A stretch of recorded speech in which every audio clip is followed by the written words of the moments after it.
Hi YouTube, this is a new and improved version of my old MRSA video.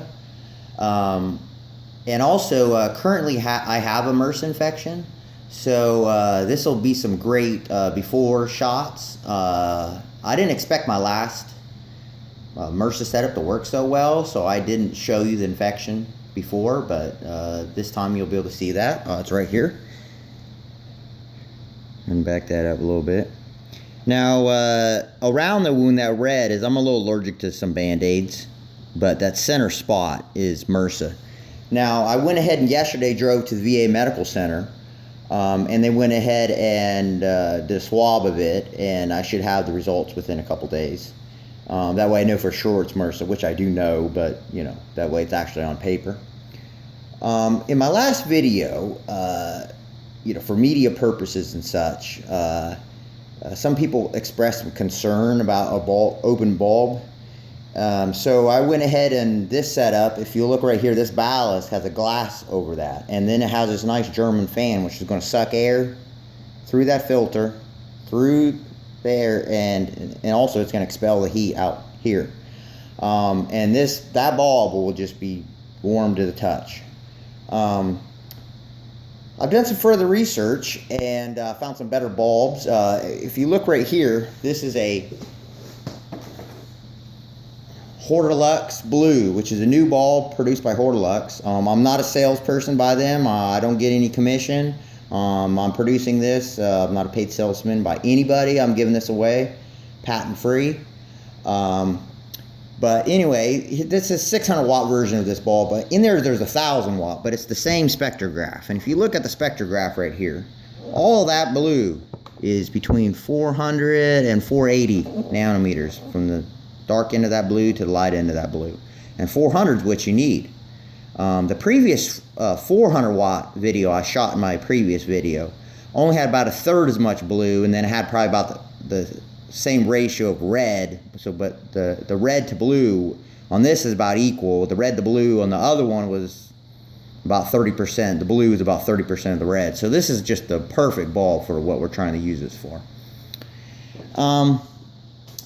In the last video I used heat. Since I'm not getting heat from this bulb, I'm going to go ahead and use a hair dryer. And for the cold, which I didn't use in my last video to make it even more effective, let me grab the cold pack from my freezer here. This is just a standard cold pack with a new sock around it. Now I'm going to go 30 seconds of heat. I'm going to go ahead and put my arm near that bulb, and I'm going to go 3 minutes with a hair dryer, about 8 inches away, and I went ahead and used a digital thermometer. That's about 100, 110 degrees, which is you want. You don't want to go above that because it's too hot, and you don't want to go below that. It won't be as effective. Now, then you got the cold pack, which I'm going to put on my arm for 30 seconds. So it's going to be 3 minutes of heat, 30 seconds of cold, which is the optimal ratio of like hydrotherapy, which they use prior to antibiotics, and some people still do it. In third world countries, they still do that for infections. But by itself, it's not good enough for MRSA infection. So there's a 1,000 watt power supply behind here, 1,000 watt bulb. I have my Epsom salt, my Staph septic, and in here I have the Epsom salt already in that plate. These are all sterile.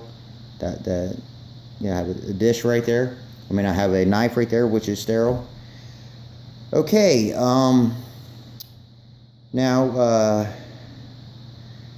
I'm going to go ahead and turn the bulb on in a minute. Now, to make the video not boring, I'll go ahead and pause the video, and then I'll go ahead and let the bulb warm up for about 15 minutes, and at the end of that, I'll just go ahead and hit replay, so the video's not too boring. Now, I'm making a commercial version of this.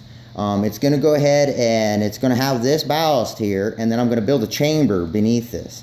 And the ducting is going to come around with this fan, and then under here is going to have an area which is going to have the 3 minutes of hot, 30 seconds of cold, 3 times in about a 10-minute cycle altogether. And this is going to go above a bed, and it's going to have a big arm that holds it down, and it's going to look all commercial. And then on the ground, there's going to be 2 units. One unit is going to be like the size of a small welder or small fridge, and it's going to have a fridge system with a radiator, and it's going to take these German fans and it's going to blow it through there, and it's going to be connected electronically and ducting wise to this other box, which is going to have all the computer systems, all the timers, all the electronic relays and switches, and it's going to have the display on the front. And this unit is going to have the power supply in it, other medical devices, and it's going to control the whole thing by a one push method. It's going to look real nice. It's going to look like it was built by GE or Siemens. I have about $2,000 in parts. This project is getting crazy and carried away. But I should have this a video of this new commercial patent-free device, and I don't know, a month. It could be a week. It could be 3 months. Things always they're always more expensive, and they take longer than expect, because as soon as you get something, you think of a new way to do it, and then you want to redo it. I was talking to this guy. He actually builds systems, and his idea was to cover the entire bulb with fiber optics, which is a great idea, and put it down to one little single point. Now that's probably too much light for what I want, but who knows? For a second version, commercial version, I'm going to go ahead and build that with that guy and go ahead and give him credit for coming up with the idea. Anyway, I want to also thank my microbiologist neighbor who's going to allow me to build this medical device in his garage. I don't really currently have space. And also he's going to give me medical inputs. He worked in a lab in a hospital his whole life. He's retired. Anyway, I just want to thank him for his help. Anyway, I'm just going to go ahead and pause this, and about 15 minutes from now, I'm going to go ahead and turn it back on, and then I'm going to show you how this works. Thank you. Actually, before I go ahead and turn this system on, I need to go ahead and take the staph septic. Some nice gloves on here. Go ahead and, it's like the previous video, go ahead and squeeze a good amount of that, generous portion of that. Make it about a 1-to-1 ratio. Go ahead and mix that.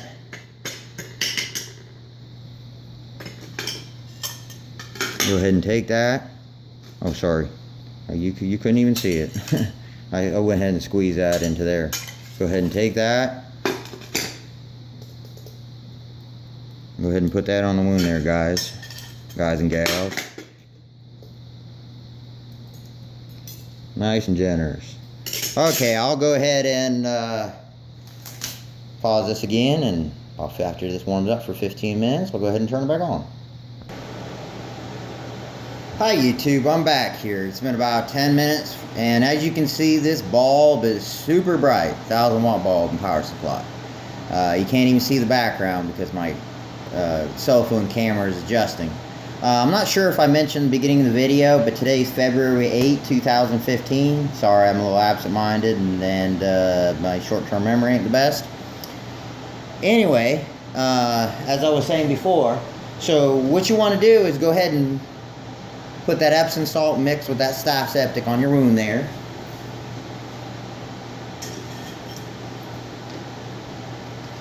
Then what you want to do, you want to go ahead and get a hair dryer and go ahead and then keep that, about 9 inches from you, or whatever distance you can feel comfortable with. Just nice and warm, not real hot. Don't burn yourself. You want between 100 and 110 degrees. So if you want, go ahead and get a thermometer and go ahead and figure out what temperature you get. About 105 degrees. That's the optimal. And then we have a cold pack here. I went ahead and sterilized it. Just took that out of the freezer there. So go ahead and turn this on, nice and high. Go ahead and put your wound right next to the glass there.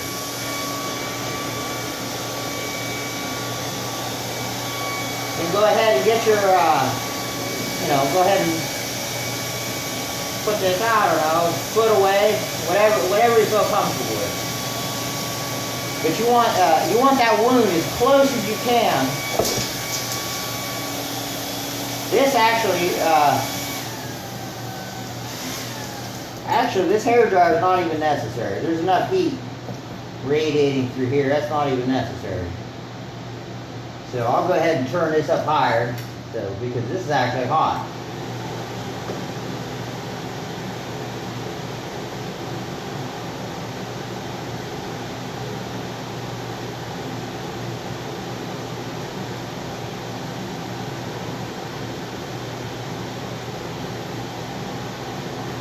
I'm actually going to go ahead and use the hairdryer and go ahead and just push it on cold to get additional heat so I can actually put it close.